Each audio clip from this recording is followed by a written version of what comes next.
यूट्यूबवर हिंदुस्तान 24 तास न्यूज चॅनलला सबस्क्राईब करा आणि बेल आयकॉन दाबायला विसरू नका। मिठा स्वीट कॉर्नरचे अतिक्रमण, दुकानापुढे वाढीव शेडचे बांधकाम, खाद्यपदार्थांच्या गाड्या व वाढीव शेडवर कारवाई कधी? पनवेल महापालिका हद्दीतील प्रभाग समिती ड मधील नॅशनल पॅलेस इमारतीत गळा नंबर 25 आणि 26 मध्ये मिठा स्वीट्स कॉर्नर दुकान चालकाने दुकानाबाहेर विना परवानगी वाढीव शेड उभारले आहे।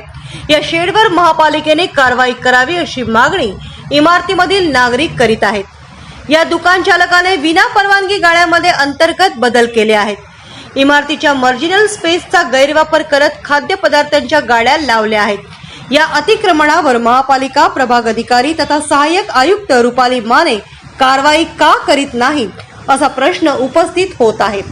तक्रार केल्यानंतर अतिक्रमण विभागामार्फत थातुरमातुर कारवाई केली जाते। दुसऱ्या दिवशी पुन्हा अतिक्रमण जैसे थे असते। महापालिका अतिक्रमण विभागाला हप्तेखोरीचे ग्रहण लागले आहे। पनवेल महापालिका आयुक्तांनी अतिक्रमण हटाव मोहीम राबवण्याची मागणी नागरिक करीत आहेत। यूट्यूबवर हिंदुस्तान 24 तास न्यूज चॅनलला सबस्क्राईब करा आणि बेल आयकॉन दाबायला विसरू नका।